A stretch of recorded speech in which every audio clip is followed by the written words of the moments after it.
just have the recording turned on.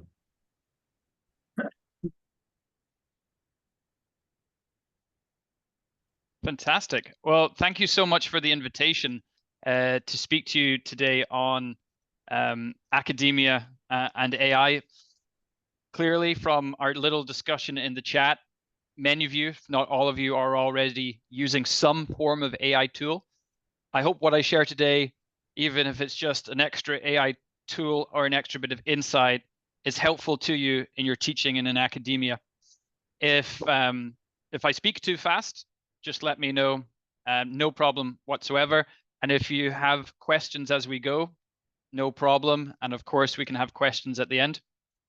My plan is as follows. There's 3 sections. The first is, I think it's very interesting and helpful for everyone to have a short history of AI, how we've gotten to where we are today. It feels like it emerged over the last couple of years very quickly, and to a certain extent that's true, but there is a long history of AI development, and I just want to look at a kind of brief version of that I think is very important for everyone to know. Essentially, it's adding the context. Then part 2, I'm going to test my technology ability to move between different screen sharings, but I want to show you 4 academic tools that I find useful and that I think my students find useful too. And maybe you're using them, maybe not, but maybe even one of those tools you might not be using, you might find it useful. And then 3, I want to talk a little bit about AI ethics. I think this is very important, especially, of course, for academia. And then Q&A, no problem. So I hope you find this interesting. And it's a pleasure to be here to be amongst friends, speak with friends, and I hope you enjoy. And as I say, don't be afraid to interrupt me as I go with questions. So first of all, a stat from Australia. As you have already kind of helpfully shown in the chat, academia and AI is already everywhere. This was a question to students at 4 Australian universities. Are you using AI? 83%, I use AI for my studies. 44%, I'm using it weekly or daily. 64%, I believe it offers me significant benefits. So the rabbit is out of the hat. AI is already here. So we must learn about it, learn its uses, and learn the ethics. And I assume that's why you're all here. Okay. As I said, I want to begin with a short, and it is a short history of the development of artificial intelligence, because I think this context really helps. It certainly helped me.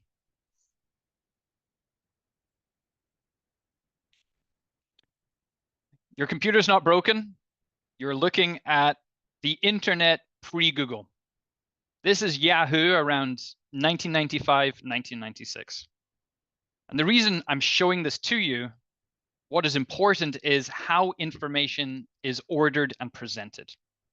Before Google, if you wanted to find a website or find the information you want, it was indexed like a library.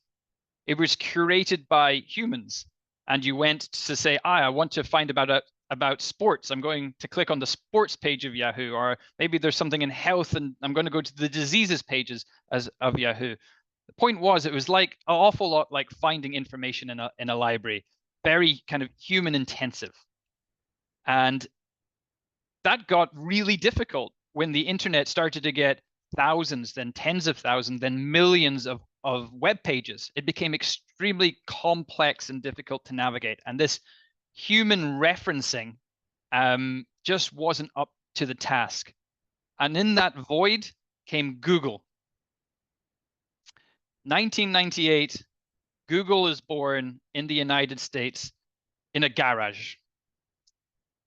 And why Google was revolutionary is that instead of humans sorting the information on the internet, an algorithm sorted the information on the internet. It sorted it by the relevance of the site. It also sorted it by the number of other web pages that linked to that site. The human wasn't involved in deciding what information or what websites was put in front of you.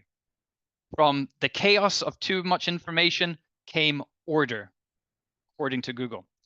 Their mission was, and I quote, to organize the world's information. Their motto was, don't be evil. Now, why was their motto, don't be evil?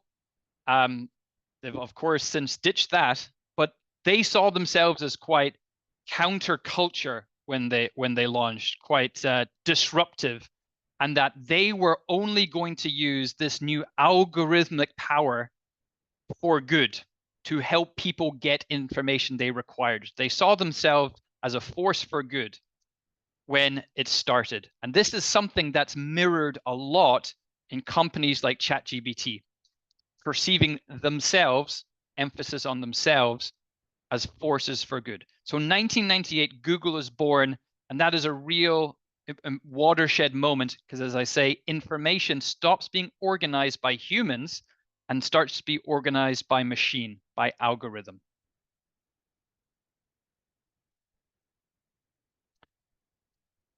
Google almost tanked, almost went bankrupt straight away. It was founded in 1998. In 2000, there was the dot-com bubble. Don't know how many of you remember that, but it's kind of lost in the mix between 9/11 and the 2008 financial crash these days.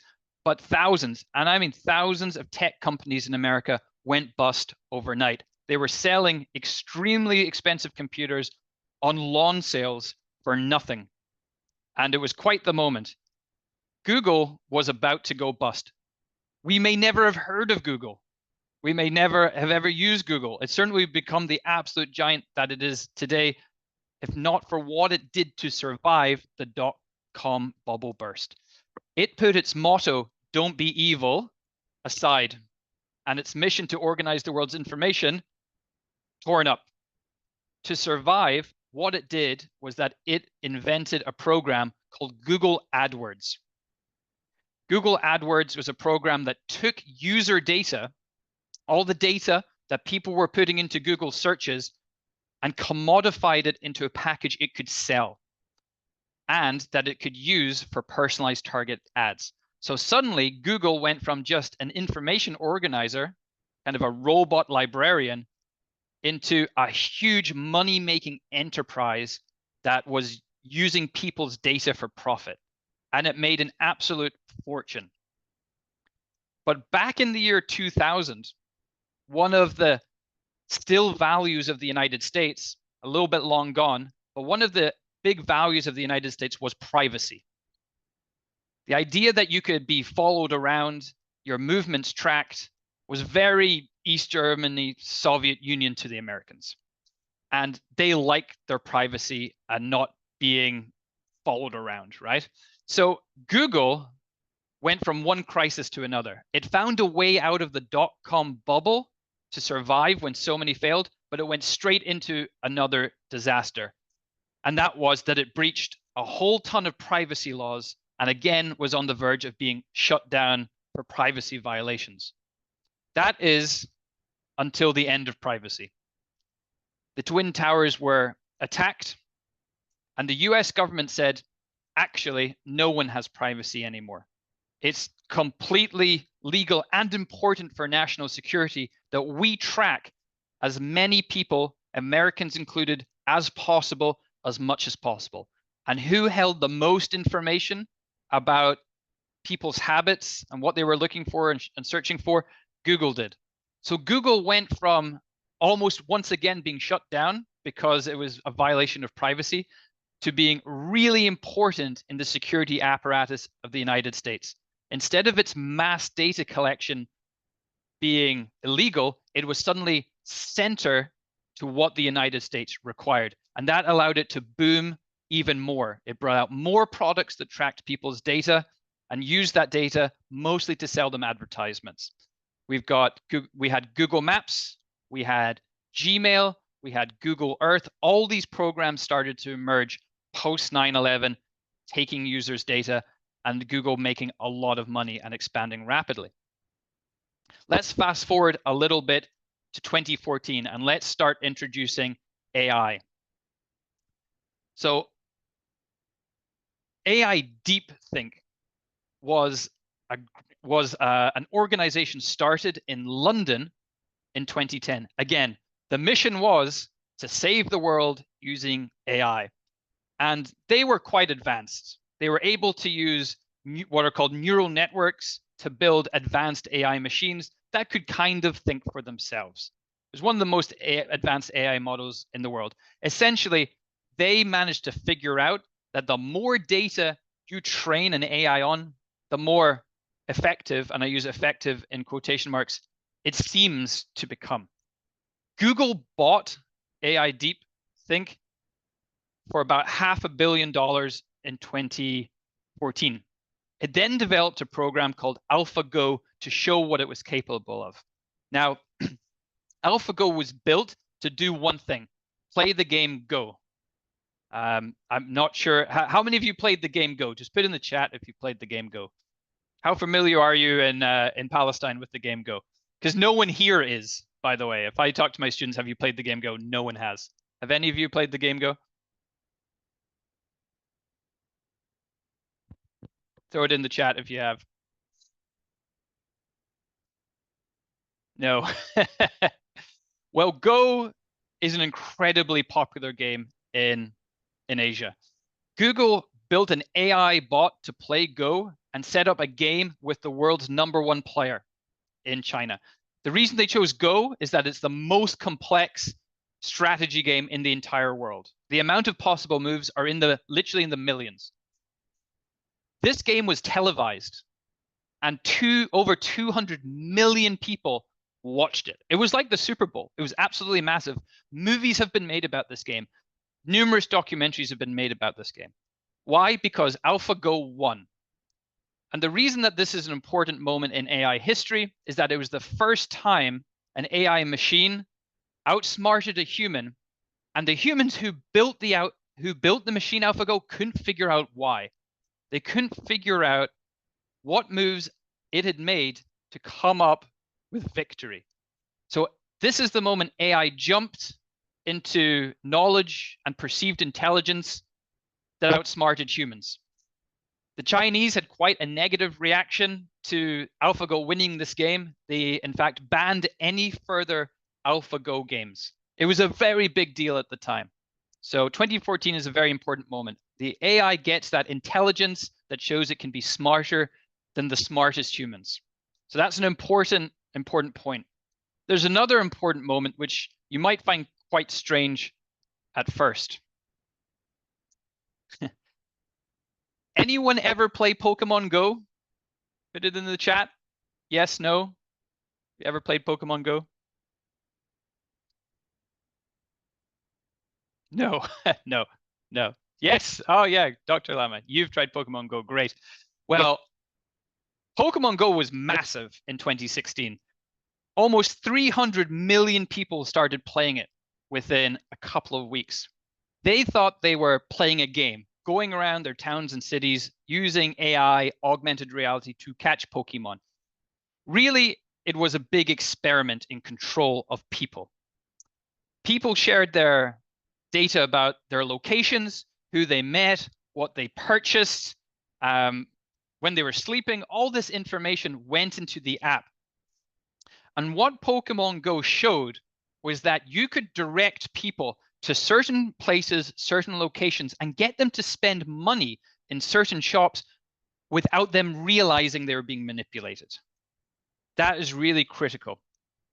They could, the people who controlled Pokemon Go could say, there's a Pokemon in this shop, and people would go there and buy things. Or there's a Pokemon in this coffee house or this airport. People would go in their thousands and spend money there. So this is a really important second moment. We know AI can be smarter than humans, and we know AI can be used to manipulate human behavior without people knowing they are being manipulated. That's very, very important. And those two things together makes the tech industry realize that this is a very important and powerful technology that they can exploit. Okay, the rise of ChatGPT. Google starts to embed this technology in its apps.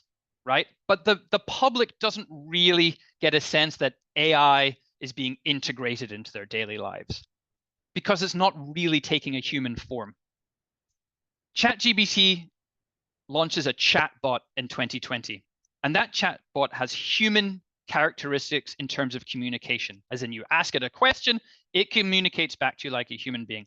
So suddenly, ChatGPT and AI become major in the human mind and in our common culture.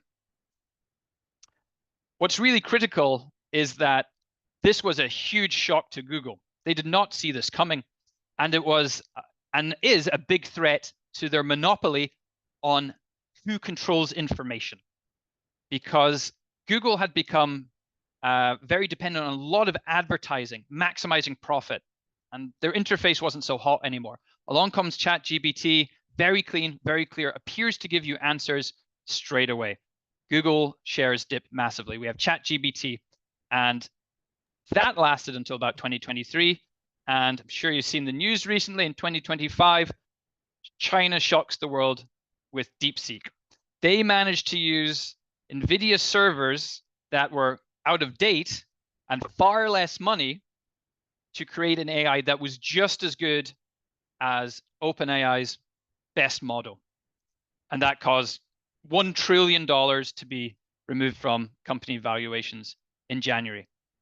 But what changed there was America was banking on AI, thinking AI is its future technology. Then along comes China and says, no, it's not. We also can develop AI. And what's more, we can do it far cheaply and more efficiently than you can. And that essentially is a short history of AI where we are. Before I go on to sharing some academic AI tools that I think are interesting, any questions about anything I've shared there about the brief history of AI?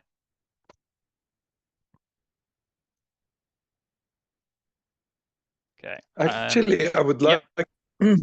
Hi, this is Amjad. Hello. Hi, how are you? Actually, hi.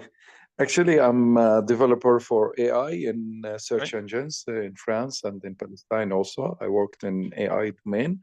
So could you please give a site for how we present the information? Because when we built the libraries in the search engines, it was really the basics for creating ChatGPT, because when we know how they use semantic similarity in building ChatGPT from search engines, we said all the time that search engines is the basics for the new AI technology in creating and generating text or images or whatever it was. Could you please give us a height on it, please? Thank you.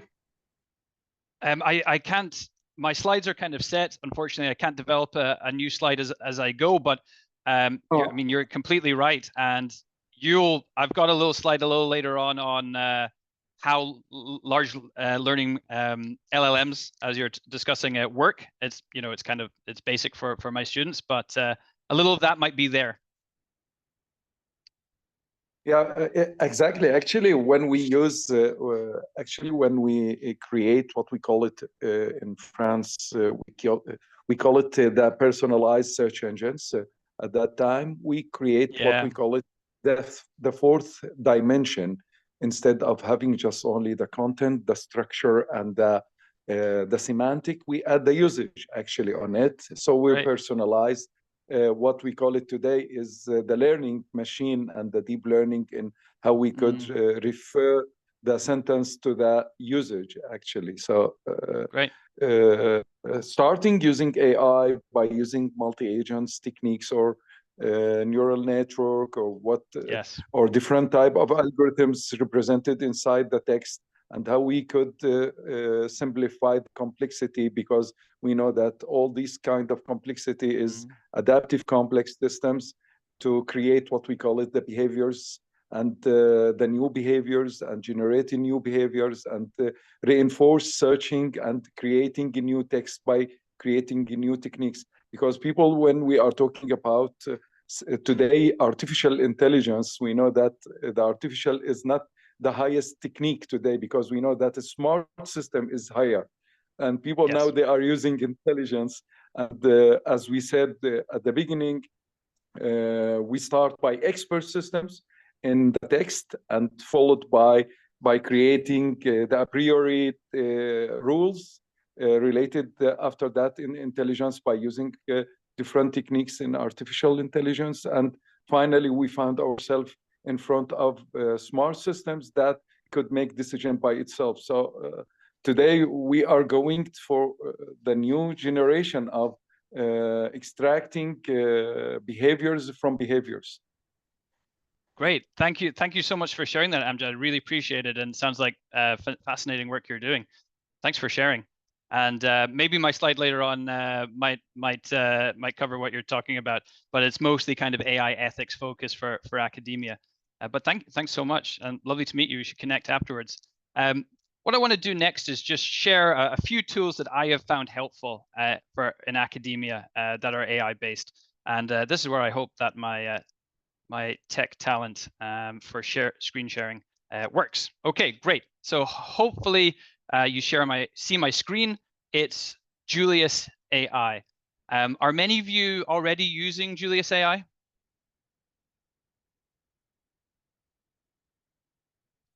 Okay, I think I see a no. That's good. That means it's good. We're sharing. Okay, great. Okay. So Julius AI is for analyzing data. It's a data analysis tool, right?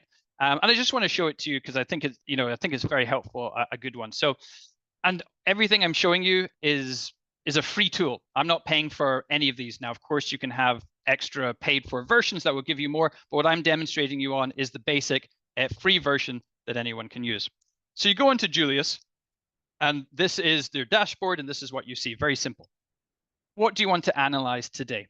Now, something that I analyze as a sustainability lecture is world temperatures, global warming data. Okay, so I'm just going to add a file, upload a file that I have on my computer, global temperature data, and it's hopefully going to load. Come on.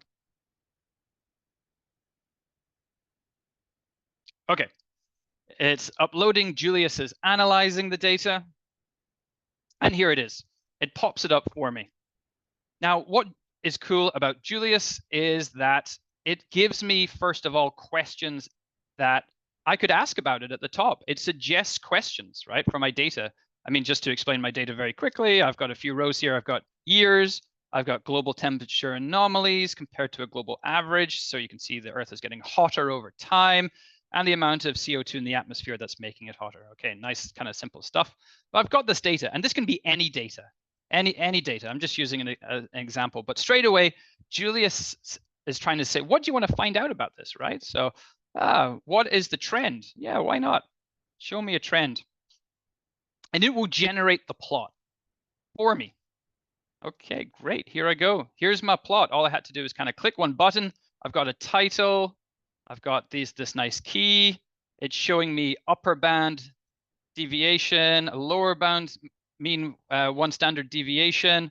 This is really nice. I haven't really even asked it to do any of this. This is very nice, right? So it's generated this plot. And then the cool thing about it is, my bad, I lost it. Come back. My threads. Sorry about that. Come on back.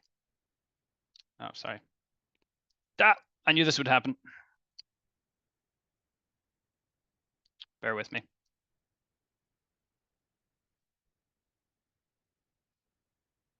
But you can see what I'm trying to show you about Julius is that it will suggest ways to analyze the data for you, which is quite nice. And then what you can do is that, there we go, there it is again. If I can get down here, you can ask it questions. You can ask it any questions you want, or it can be, you can even say, what questions should I ask about this data? You can ask it for prompts and ways of analyzing it. So instead, the point is, instead of just kind of maybe sitting there feeling overwhelmed by large amounts of data, you can put it into Julius. It will give you ideas, and it will create the graphs and charts, and it will also write the Python code to help you with the analysis. So I asked it, what what questions could I ask about this data? And here we are.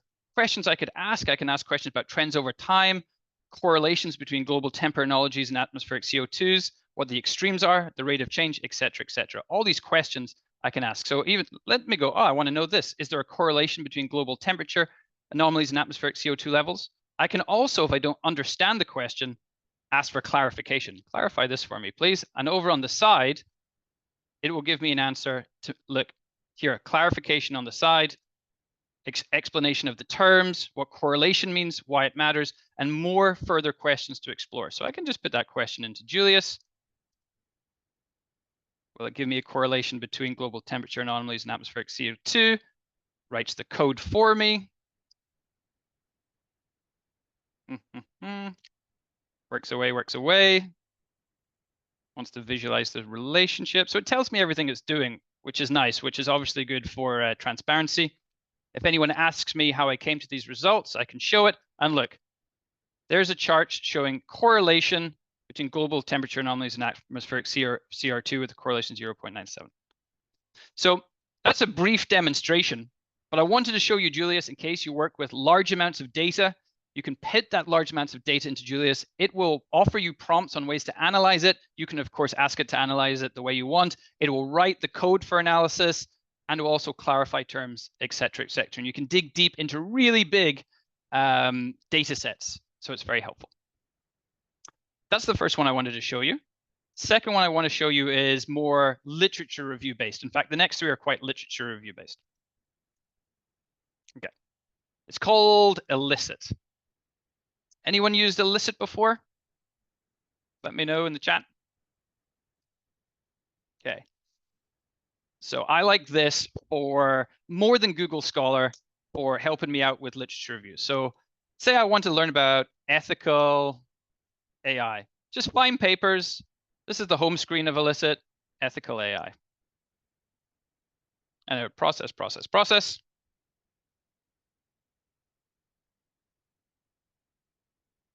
Right, do search for papers.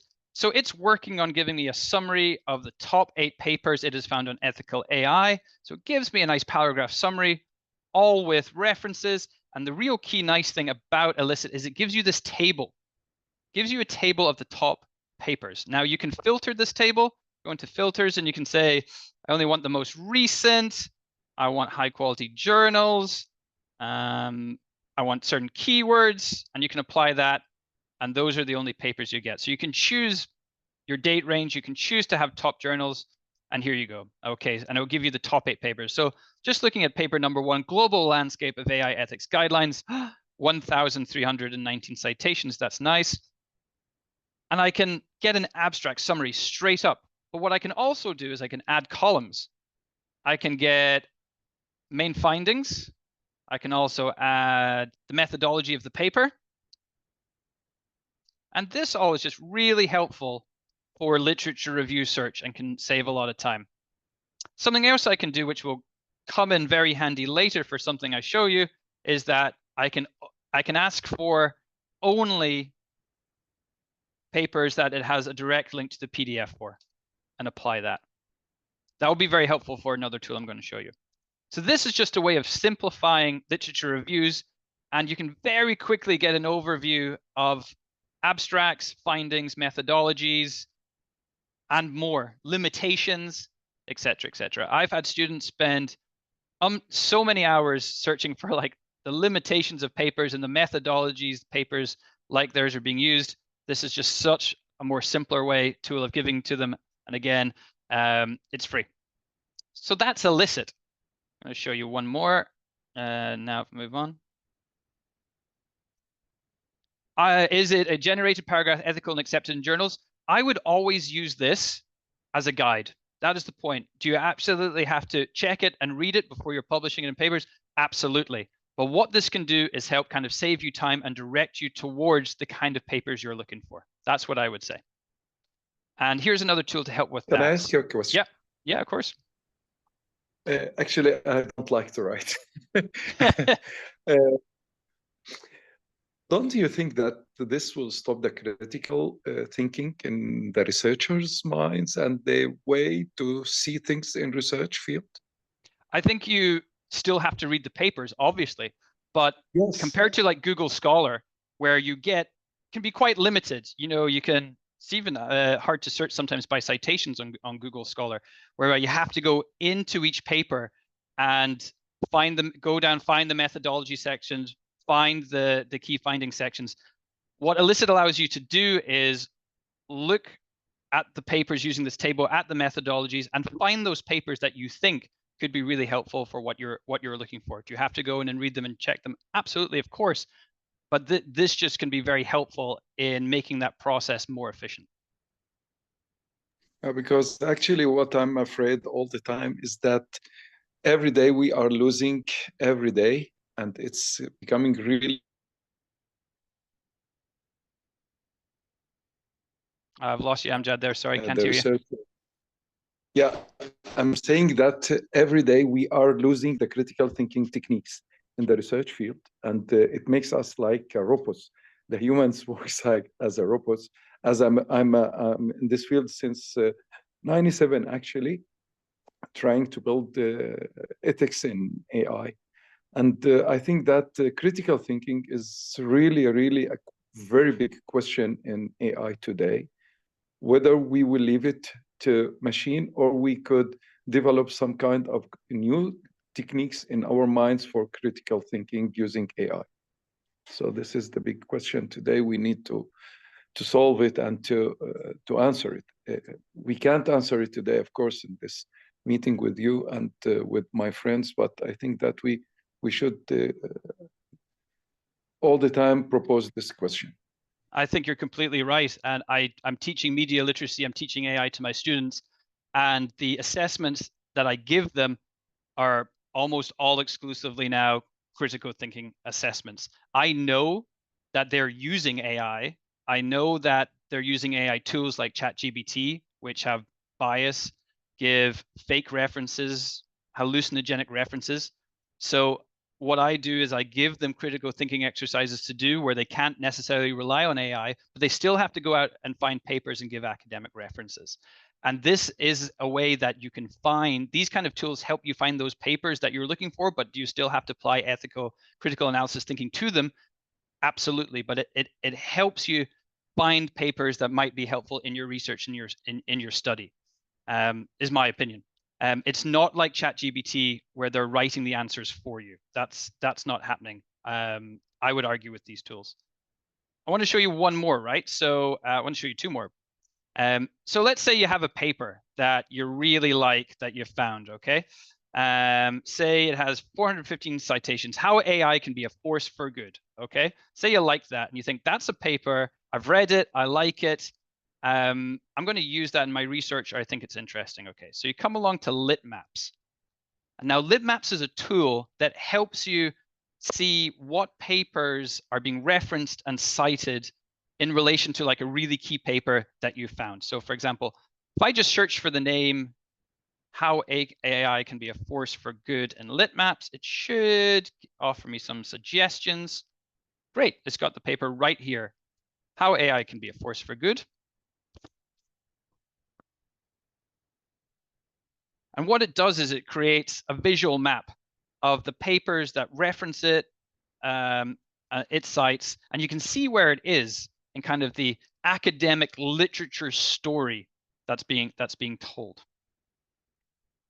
So you can see that it says it's searching thousands of citations and references. I'm in a queue that's moving forward. It's usually pretty quick. Along the bottom line, you have left to right a timeline. So the more recent it is, the further to the right it is, and the more citations a paper has, the closer, the higher to the top it is. Usually it's pretty fast, but tonight it's deciding to be pretty slow. Let's give it a couple of seconds, see if it comes. I have to say this is the longest it's ever actually taken for me. Let me see if I have a saved one that I could bring up. Oh, it's going to just start searching again. I might come back to it. I might let that load and see if it works, but it's a really helpful tool that allows you to see what papers link to other papers. So you can go, oh, here we go. One of them's coming through at least. It allows you to go, here, right. So this paper that I've kind of linked to, it's a pre-saved one that I did before, and it's very new. It's all the way down here in 2025. But this map allows me to see all the papers that it references. And it also shows me when they were published and how many citations they have. So if there's something really high at the top, I can go back to maybe this one and see what it is, a systemic review of evidence on decoupling. Oh, that could be nice. I can see how many citations it has. And I can also get a link to the PDF. Mohammed, yeah, sorry, see your hand up.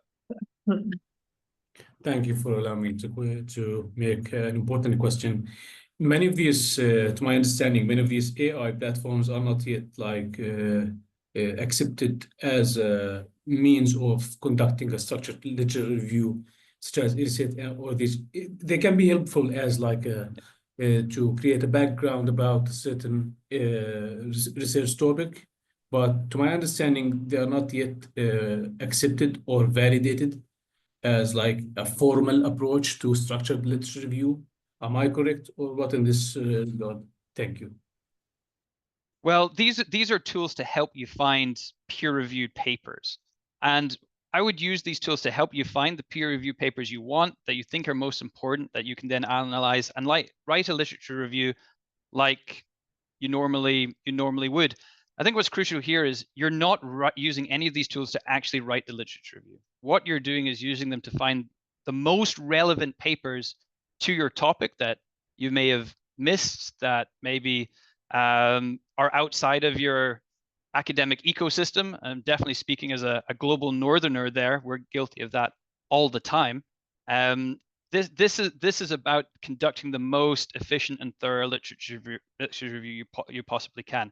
On the topic of, for publication, all I can say is I know from a very good friend of mine who speaks to people who publish, very high journals, is that people are using these tools now all the time, officially or unofficially. These tools like these, and tools that are far more, how would you say, maybe unethical or writing it for you, which these tools do not, which is why I share them, are being used almost as standard now in top peer-reviewed journals. But there is no policy. There's a policy vacuum. Thank you. No problem. So I want to share one more with you. So say you have some PDFs from Elicit. You've done your litmap review and you've seen that there's 5 or 6 key papers you may have missed before that are heavily cited and referenced, and you have like 40 or 50 PDFs, right? You've got these are big ones, right? And I want to try and understand them. Google this is Notebook LM, okay, Notebook LM.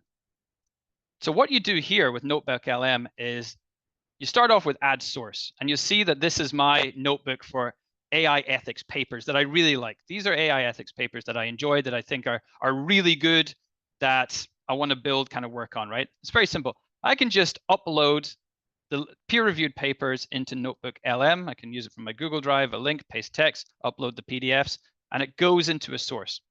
Then what I can do is I can chat with those papers. So I can say, what are the key rules for ethical AI? And it will give me an answer only built from the papers that I've put in, from the sources I've put in. So I'm controlling the source. I'm thinking these 5, 6, 7 pages are great. Papers are great. I want to ask them some questions that I have, and it will give me the answer. Plus, it will give me the references to exactly where in the source it's getting the answers from.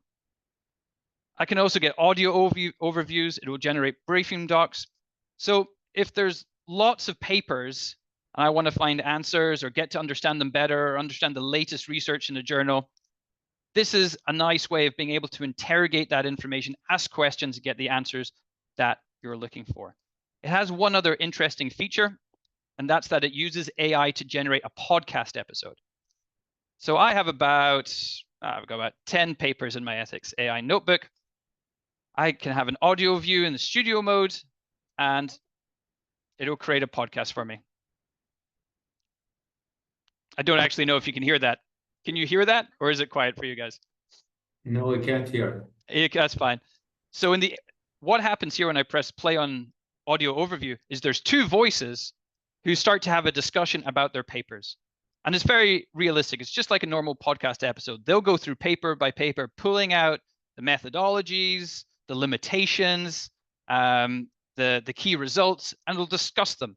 And so if you go for a walk, or whatever way you like to consume information, because a lot of people like to consume information via podcast, you can have like 10, 12 of the latest papers, put them in as a source, and you'll get to people discussing them. As I say, every paper, super important that you're interested in, that you're looking through and reading, of course, yourself.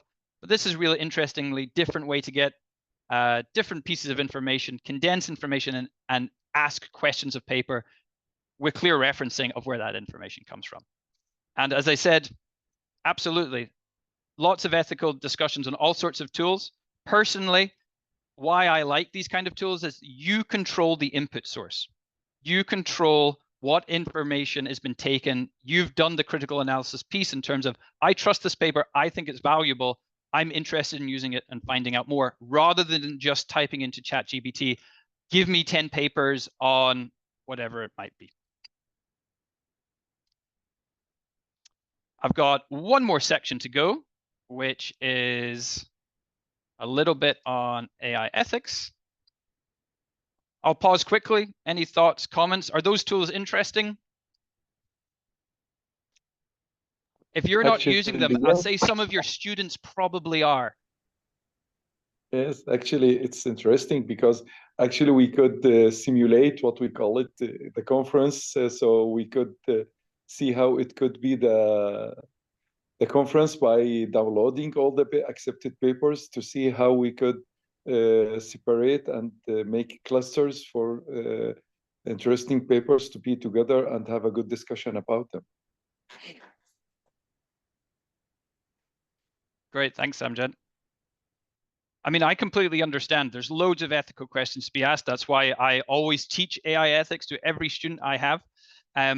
But even if, and I completely understand, maybe you're not too positive about these kind of tools, I would say that they are absolutely being used by people publishing in top journals, because there's a lack of rules right now around that, but also students for assignments are also already using them and tools that are far more questionable. So part 3, AI ethics. Could I ask you, each of you, concerns about AI ethics? Could you put them in the chat? Just give me a bit of flavor. Anything that you thought about AI that you're worried about, concerned about? I'd love to hear. Plagiarism. Yeah, absolutely.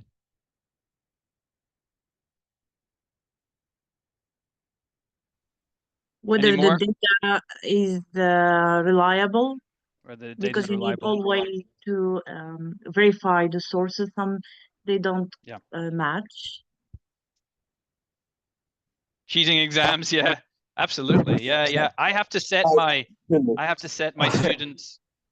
student challenges very carefully. Lack of policy. Yeah.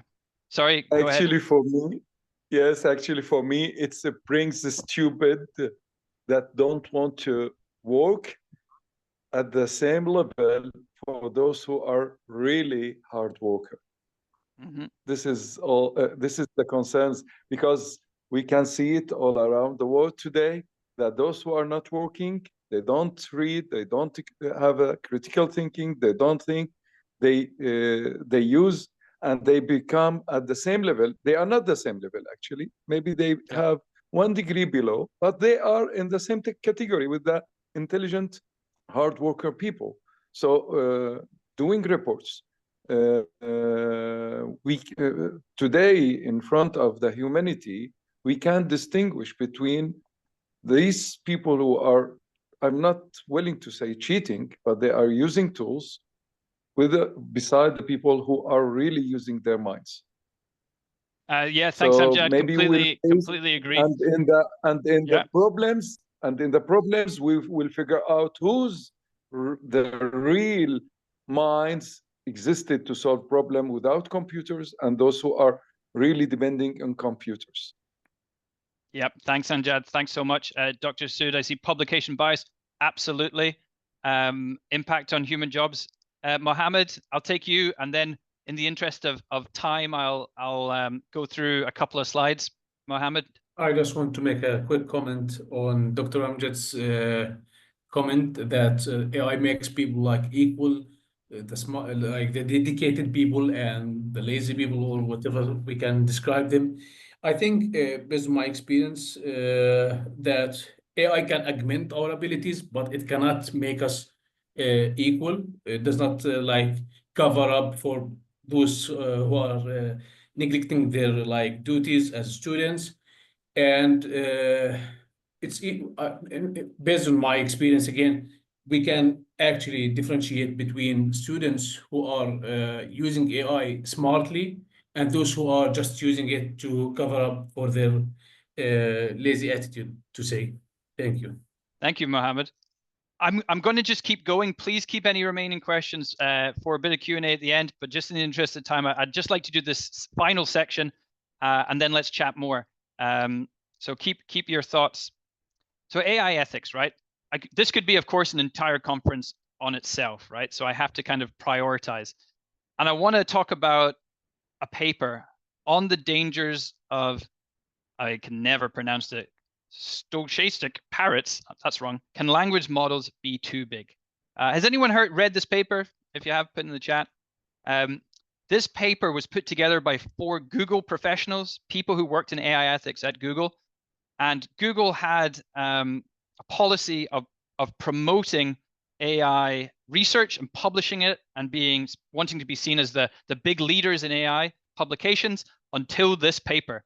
None of the people named in this paper work at Google. Emily M. Bender left. Timnit, who you see in this photograph, was told, take your name off this paper or you'll be fired. She left. Angelina was forced to leave. And as you can see, Margaret Mitchell is not a real name. Margaret Mitchell had to use a pseudonym when she was told, take your name off the paper or you'll be fired. She obviously used that playful name. So this is the paper that Google did not want published on AI ethics. And it is one of the most cited papers of all modern times, right? It's the big foundation stone of AI ethics papers because it was done by people inside Google and by women. I think is critical, and women of color inside Google, and the men forced them out because of this paper. So it's a very interesting paper, an important paper to read, and I'd recommend reading the whole paper in full. It identifies 5 key risks of AI. And so I'm just simply summarizing this paper, right? But there's so much more. There's so much more. 1, lack of understanding. 2, bias in AI. Misinformation, the environmental cost, and the human cost. So I only have about 5 minutes left. So this will be a little bit quick. I apologize for that. And there is quite a bit more copy on these slides, but I'm going to summarize them and we can have time for Q&A at the end. So on lack of understanding, as some of you in the chat and in your comments have already identified, AI predicts words based on patterns, but it doesn't really understand knowledge. And that generates very fluent human-sounding text, but also incorrect, hallucinations, harmful texts. And there's no clear way to hold AI responsibility for mistakes. If a student comes to you and they've made up a whole load of guff, like pre-AI, you can say you're accountable, right? But if AI does that to you, there's no one to hold to account. So AI doesn't understand humans and human society and human language. It predicts them. And even Google, when they try and demonstrate the skills of their AI chatbots, Bard, for example, when it was launched, made an error in its first public demonstration that cost Google 100 billion in market value. And even for this weekend's Super Bowl, they made an ad made out of AI and they said, look at our amazing AI ad. And it had made up stats and facts in it and they had to pull it. So even Google, who make the AI for their biggest launches, can't get it to not make incorrect statements and facts. So kind of number 1 on the ethical side is that it's really important to understand that AI doesn't have understanding of human language. It's a prediction bot. Number 2, of course, so important, AI bias. AI learns from the training data and repeats it. It's only as good as the data it gets in. And the really important thing is that American AI in particular is based on like your ChatGPTs, etc., your Google Geminis, is based on huge amounts of data. They have seen scaling as the way to generative AI, that they want to take all of the data that they can get, and that builds great AI. But that data that they're taking is biased. It's terribly biased. And race, and gender, color, disability, the bias is unbelievable. And that leads to unfair decisions in jobs, academia, policing, and services. And one very well-known example, Amazon used AI as a HR hiring tool, and then they just started hiring white men because the AI started saying women are discriminated against in the data, so we're going to discriminate against women too. And there's just so many of these examples of AI bias, and basically skews towards global north, white males like myself. It biases in our favor, which is not what we need for a healthy and functioning society at all. ChatGPT used to have a warning. It doesn't anymore. It used to actually say on its page, may occasionally produce harmful instructions or biased content. So bottom line here, AI is trained. It's only as good as the training data. And if the training data includes bias, it will include bias too. And Google, Gemini, ChatGPT all include bias. And of course, that means when our students use this tool to generate essays or content, that bias is a high risk of being reproduced in what they create as well. I'm going to just skip back past that as an example, just in the interest of time. Do have a look at the Microsoft Taybot example. That was a chatbot that was, the data they got was from Twitter. You can only imagine how badly wrong that went. In terms of, it had to be shut down very quickly. 3 misinformation from this paper, these Google employees point out, of course, one we're very familiar with, creates false or misleading content that seems real. We're probably all very well aware of that, but I want to give you an interesting example of it. Just last year in Dublin, in October for Halloween, thousands of people turned up beside my street, beside my house. Thousands of people just arrived expecting a big Halloween parade. Couldn't believe it.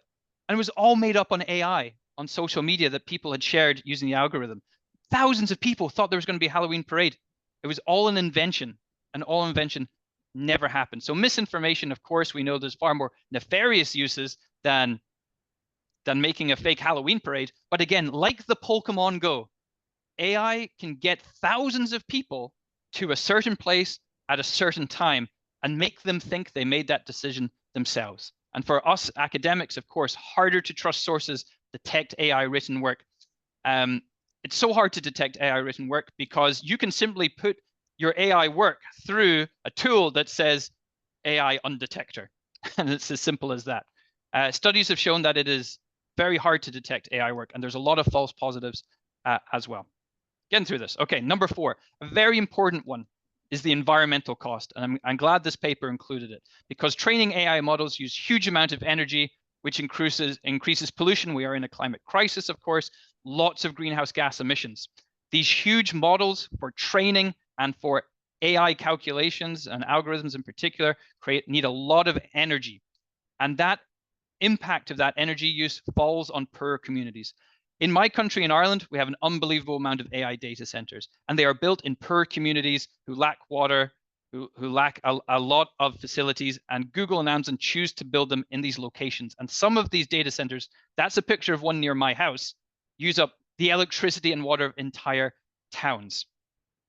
And so this is a problem because as electricity and water get more scarce because of the AI usage, they become more expensive to use. So wealthy universities and wealthy countries can dominate AI research, but also that pollution goes to the communities who had the least to do and the least benefiting from AI exacerbating systemic inequalities. The environmental cost of AI is absolutely huge. And I just want to show you real quick, this is a stat of the use of electricity of data centers. United States, about 5% of their electricity powers data centers. In the EU, it's going to about 5%. In China, it's about 3%. In my country, in Ireland, we are going past, by 2030, 35%. AI data centers use more electricity than all people's homes in Ireland already. Not even by 2030, like already.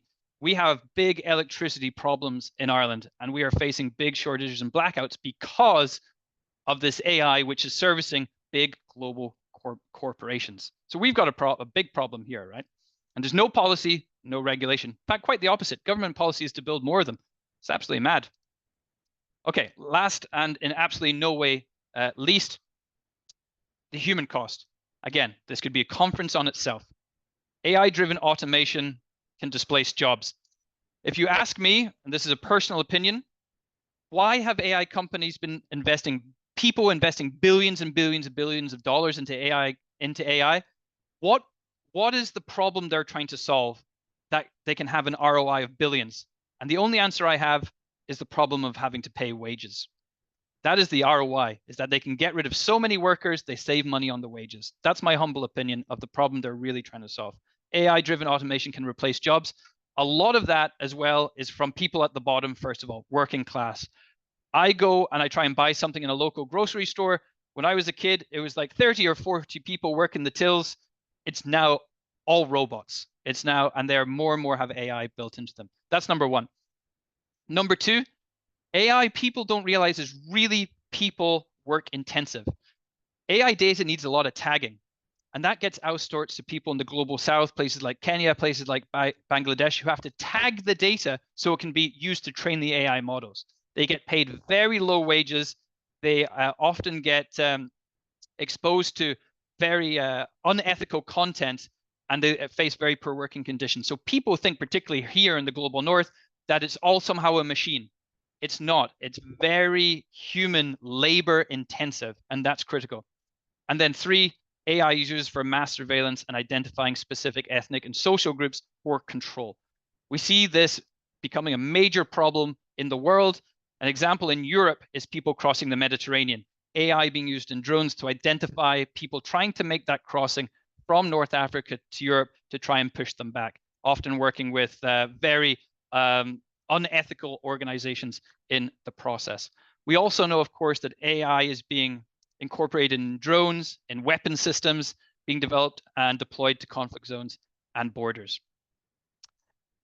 It's a hard question, and this is a hard question to ask you guys, but I wanted to ask, have you guys heard of lavender? If I said lavender, the gospel, or hello daddy to you, would you know what I'm talking about?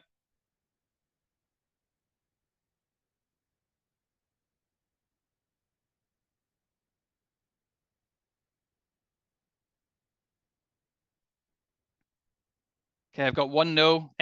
Just give me a few more, a little bit no. Okay, so these are Israeli AI-powered algorithms, yeah, used in Gaza. The one that's probably most known is lavender. So lavender was an AI algorithm used to select targets in Gaza. It would go through the data of people's phones and social media profiles in particular to identify targets for drones to strike with no human oversight. The only thing that a junior Israeli officer would check would be the sex of the target, were they male or female. But apart from that, the strike would be ordered.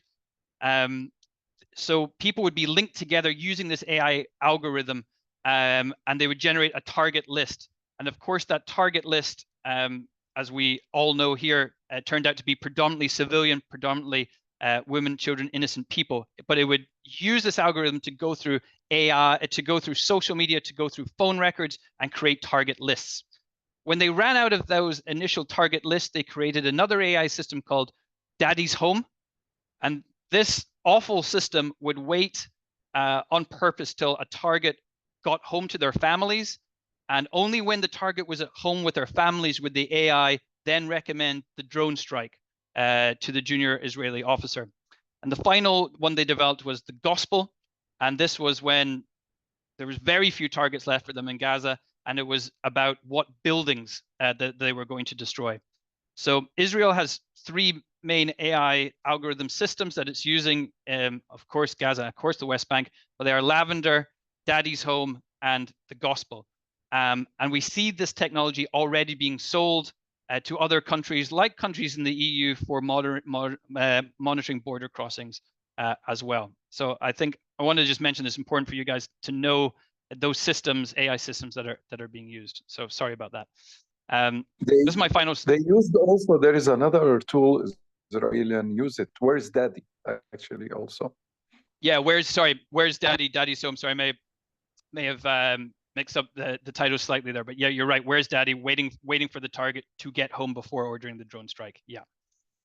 So finally, here I will, if you allow me. Actually, yeah, when I was in WW12 in Lyon, the Israelis based these issues on this. The only Google and Yahoo works together, where they are competitive companies.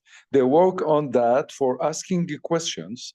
Both these search engines works together after that, and this AI tool, Yahoo Israel and Google Israel, they works on that tools starting from 2012, and based on these information is stolen from telephones, they build what we call it today, Where's Daddy, actually, also. Yeah.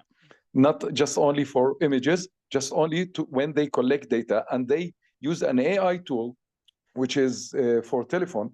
Everyone now is, they use it now to detect the names, but actually it's not detecting names, it's detecting all the relatives are connecting in your contacts, and they create what we call it to generate a new algorithms, new trees to follow those who are connected and connected and connected in the depth, not just only 2 or 3 or 4 depths, no, but they can reach 6 depth actually. And everyone know this, but they use it actually. It's a Truecaller. It's Truecaller, and it's developed by Pegasus company. So these kind of AI tools works on that, and because most of my friends from Palestine, they are using these tools. I don't know why they are using these tools, which is feed every day hundreds of thousands of kilobytes of information to treat their AI tools. Thanks, Amjad, for sharing. Yeah, there's more, of course, AI tools we could absolutely go on that Israel has developed. This is my final slide. Thoughts, academia, and the ethical use of AI. Obviously, transparency is critical. If any AI systems that are developed, clear documentation about their data sources, decision-making process, limitations, transparency is really important. The training data has to be inclusive. Diverse, representative data sets. Scraping from the web is a disaster and will result in significant AI bias. Human-centered, AI should complement human decision-making, not replace it. It's like, for example, the tools I think I helpfully showed you, like Litmaps and Licit. These are tools that do not replace your decision-making about the PDFs and the peer review academia you use. It complements your decision-making by helping you digest so much information that's out there. And then finally, for academia, this is what I try and do with my students, teaching them AI literacy, setting assignments that rely on critical analysis where it's really hard to use AI, responsible use of those tools, and just really nailing all the time proper citation practices as well when they have used AI-generated content, and say, I prefer if you don't use it, but if you do, I want you to tell me you have and to write it down in your assessment that you have. And that's me. Thank you for listening to me. I hope that was interesting. I'm here for any questions, comments, and sorry for going a little bit over time. Thank you, Kieran. We'll now let our friends to ask a question if they have.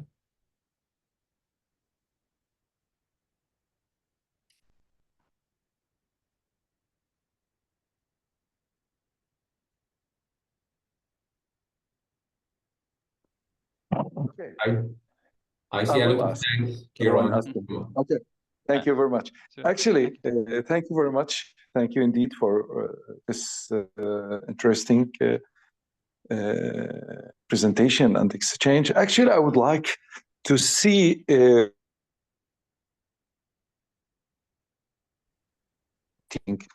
you think that if the universities today goes to this domain using AI to helping staff to create their courses.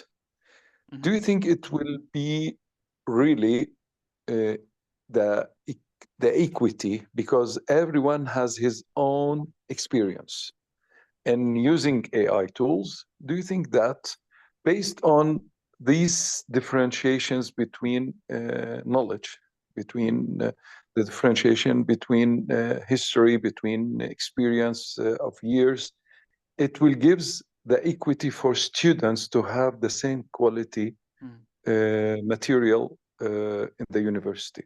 Thanks. Thanks, Amjad. I think my concern about that is AI biased, to be honest with you. I think that if I went right now and asked, let's just take a program, ChatGPT, to give me a course outline for what I teach most of the time, which is sustainability, I am almost certain it would leave out any consideration for the global South, any consideration for equity, or the history of colonialism, of global North exploiting the global South that continues to this day. That would all be gone, and I'd probably get a course for my students here in the global North on carbon credits, how to offset your emissions, how to do a slick marketing campaign so people think you're doing a really good job on turning green.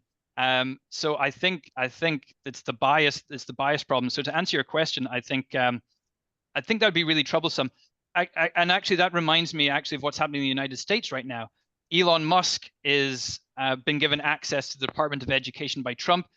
Trump's stated plan on education in the United States is to actually replace a lot of the universities with essentially run what he's called American University, that's powered by AI. That the AI distributes the coursework and the curriculums to universities and tells them what they can teach. And that's happening right now, being driven by Elon Musk in America, and that's hugely concerning. So I think yeah, troubling. And this is what they are trying now to do in Palestine, actually. And this is what makes me afraid, because some people try to sell this kind of product for Palestinians today, that they should use in the universities, the AI, to generate their courses and what kind of information and what kind of courses they should teach. So this is, for that reason, I ask you this question in Ireland, because in Ireland, we have really a common culture for how to resist against such kind of, let me say it, predictable steps that some people organizing for us. Thanks, Thank you. Amjad. Thank you very much. Thank you. Thank you very much. We have Dr. Saud, I think. Saad. Saad, sorry. تفضلي. Thank you very much. It was very interesting. So I'm in the medical education unit at the Faculty of Medicine, and very interested in the introduction of AI in teaching and learning. I don't think that it has only bad things. We used to wash our clothes with hands, and now for no one conceives washing their own clothes. We have washing machines that make our life easier. So when we use AI to make our work more effective, less time consuming, but we keep the control over it, I think it might function. And the ethics is obviously all about ethics and how to use it, and regulations. I have a question. You said before that you are using critical thinking assessments. So now we are trying to switch myself in using reflective writing, for example, or oral exams. And we have held recently a workshop on reflective writing as a tool for assessment, especially for master's degree students and medical students. But my question, how do you rate to be fair? Because if they are using AI, mostly they will have in your their assignment all of the elements. And even if you ask for their own opinion, you will see one paragraph, 2 or 3 ideas at the end or the beginning or in the middle. So what do you do to make sure that you really grade students fairly, even though they have used an AI, although they might have some opinion that might like the name of their city or like a personal experience. Yeah, And that's a great, a second question is my big fear is not about university students. They are all adults. We are dealing with adults in the academia. My problem is with my 12-year-old boy who is doing now his assignments in school and his presentations using AI and ChatGPT. And he doesn't know what is an encyclopedia. He doesn't know what is a dictionary, and he's in a process of learning.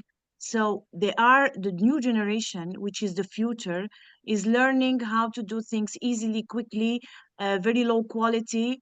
And you have to appraise them because they have done the work, but it doesn't matter how they did it. So my concern is about how the fight that I have to have every day with each homework with my kids at home, to make them to work hardly to get the information rather than getting the information without going. Before it was with Wikipedia, now it's with ChatGPT. So I think our responsibility as academia also is to look at what is happening in schools, not only in academia. Thank you. I absolutely agree with your comment there. In terms of techniques on assignments, nothing's perfect, but here's a few things I tend to try. One is that for most assignments, I will ask them to do a presentation that involves a Q&A. So myself and their peers can ask them questions to figure out whether they truly understand the material they've produced, that they've presented. And, you know, there's some questions that you can ask that you'll sometimes quite quickly find out whether they have they've done the critical analysis piece or not. So getting them to do a presentation that involves a Q&A with yourself and with peers is a good one. Another good one is I'm very serious about correct referencing, is that I want the papers, but not only that, I want, you know, the page number, the journal section, and I want the DOI, I want the HTTP link included. And then if I'm a little bit worried that maybe they still have managed to come up with something AI generated, I'll simply kind of ask them, come to the office and let's discuss the papers and go through them. Tell me where in that paper. Now that's a little bit more time intensive, but that's another thing I do is I'm quite strong on looking through the references and making sure they're all genuine and checking them all. A third thing that I also try and do is, this isn't something everyone can do all the time, not at all, but with my communication students, I'll give them assignments using case studies that are so recent, it's highly unlikely that any AI like ChatGPT is trained on it, right? The data, the training won't have gone into ChatGPT. A piece of content or a piece of information, something that's happened in the last month. And so when they go into ChatGPT and say, I want to write an essay on X, the thing's like, I don't know what you're talking about. That's another way. Again, a little bit more work intensive for you and me, but those tend to be the three kind of techniques I use. Presentations with a Q&A where you get underneath the skin. Do they actually know this? Really looking at the referencing as a spot check. And three is using really kind of new material that ChatGPT and the other chatbots haven't been programmed on yet. Thank you.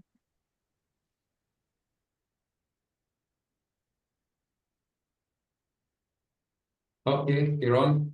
Great.